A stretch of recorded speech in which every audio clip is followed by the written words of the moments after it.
Hello, it's Dennie Heye here for the SLA Euro podcast, once again at the ICIC 2011 conference in Barcelona. Today I'm sitting here with David Milward from Linguamatics. David, welcome. Hi, Dennie. David, could you briefly introduce yourself and your company? So I'm Chief Technology Officer of Linguamatics, and Linguamatics is a text mining company. We're just over 10 years old, and we focus a lot in the life science area, so extracting information from documents and presenting that in a more convenient form for the life sciences. So during your presentation, you started off by mentioning that you were mining social media data. Why would you do that? Well, the social media, there's just masses of information out there. So even for quite precise topics like information about particular drugs, there's still a lot of information out there. So if you can get the right filters and really get down to the precise information, then you can find useful things about almost any subject area. Okay, and one concept that you mentioned was NLP, natural language processing. Could you explain to us what that means and what it does? So natural language processing is all about processing text. So you're taking the grammar of text, you're trying to group things together, you're trying to understand the meaning of text. And what that allows you to do is, for example, you might express one particular concept. People will say it in thousands of different ways. With natural language processing, you can generalize that, get patterns which will pick that up out of the literature. So you can do more precise searches, more precise filtering of your results. And that's key with something like social media, where you really need to get to precise information, and you need to take account of context. So for example, in the UK elections, where we were monitoring the social media for the leaders' debates, there's a lot of statements like, if someone wins, or they won't win, or they should win. All of those things you shouldn't be taking as positive sentiment. So you need to look at the context around, and natural language processing will give you those kind of tools. But also allow you to structure the information. So you can also, for example, in the scientific area, you can distinguish as A phosphorylating B from B phosphorylates A, for example. So you can find the direction of relationships, go to very precise information. So similar to creating a database on the fly. Yeah. And you just briefly mentioned sentiment analysis. What do you mean by that? And why, for example, in the election results, what did you do with that? So there we were looking at whether people were responding positively or negatively to the comments by the different party leaders in their debates. And from that we could look at the trends, and over the course of the different debates we could see particular trends for particular leaders. And from that you were able to predict very accurately, as it turned out, the election results. Okay, so based on what people were saying in social media and the comments they made with your software, you were able to predict the election results? That's right. So we got a very close prediction to the actual results by looking at the trends across the 3 different debates. Okay, that's quite interesting. And one other example that really struck me, the many applications that you saw for that. So could you explain to our listeners, value do you get out of that? Well, so there's obviously, conference proceedings have got a lot of new scientific knowledge in there. But as well as actually mining for information after the conferences, you can also mine it before the conferences. So for very large conferences, you need to decide which particular talks, which particular posters you might attend. So for example, if you've got particular targets you're interested in the life sciences, you may want to have a look for the sessions which are going to discuss those. Yep.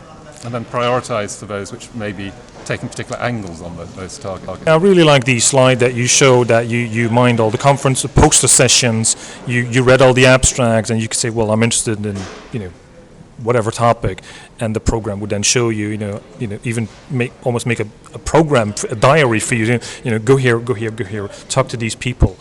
And one other example that you also did is how to make connections with people based on the conference proceedings. So that's using the same technology? Yes, so because you're taking things like people's names, standardizing those, you can then connect to the particular people. So you can connect that one person may be involved in more than one poster or more than one talk, for example.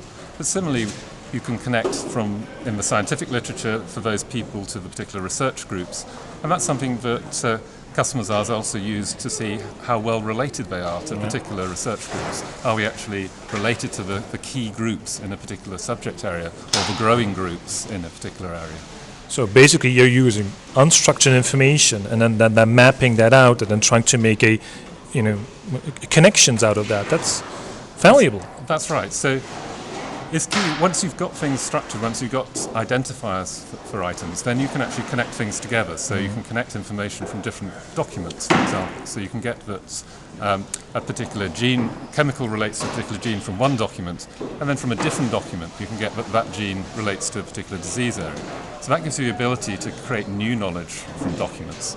So as well as using these techniques to get to documents more quickly, providing better filters, you can actually use them to start generating hypotheses for you. And then you'll check all of those, you'll check the evidence of that, but it gives you a way of generating these new hypotheses and actual new information, which isn't in any one document. No, and basically you're generating new value of documents that you already have. The information is there, just doing something different with it. That's right. So partly it's getting to the information from a large body of documents, but then these connections mean you can actually start pulling the information together, synthesizing it from different documents, or from unstructured data plus structured data. Yeah. And one last example that you mentioned was the mining of electronic health records, a completely different sector, but once again, you had some really interesting value propositions there. Yeah, so that's a growing area for us, and it sort of grew out of, mining electronic records is something the life science industry do, but now we're growing into the health sector and the hospital sector. And the kind of things people are interested in, so they're interested in looking at particular treatments and the success of those treatments. They're looking at things like whether people adhere to the particular protocols that the hospital expects its practitioners to use.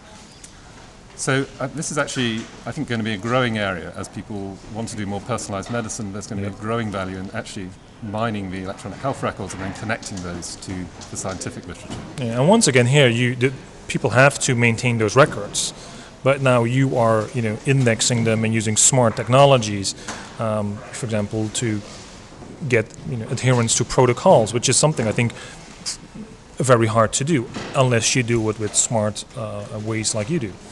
Yes, and we're also looking at things like the lab reports and the radiology reports and seeing from those whether you can predict particular disease states. Okay, quite interesting. And just one last question, because I think we could talk for an hour on all these fascinating topics. What developments do you see coming in the future? So I think one area we're seeing is a lot more integration of these technologies into workflows. So a lot of it's going to be hidden to the user, so you're hidden text mining effectively. So embedded in, for example, mining SharePoint content, but then also presenting the content in different ways back to the user. So I think that's definitely one area. We're obviously seeing a huge increase in the number of different data sources it's being applied to, whether it's patents or Twitter, so a huge range. And also moving in from different areas, from the research and development right into the marketing area, so across the board of a business. I think the other trend is probably the software as a service kind of model. So we recently launched an on-demand service for Medline, and as people want to use more and more different document sources, they're going to want to mix having the enterprise versions where they index their own data, their own study reports, their own internal documents. So things like Excel documents, tremendously popular within organizations, but often not really very much searched. And there's a lot of structured data in there, but also a lot of unstructured data. So that internal content will still be very valuable. But then for the things like patents and Medline, having those managed externally will probably be very useful even for large organizations. Okay, so it's even bringing together the inside and the outside world, which used to be very much split. You would go to this for the external, and now you're basically merging those two worlds.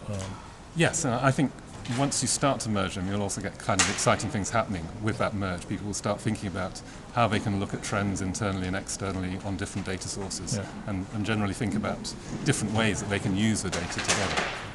Okay, David, I want to really thank you for the insightful talk.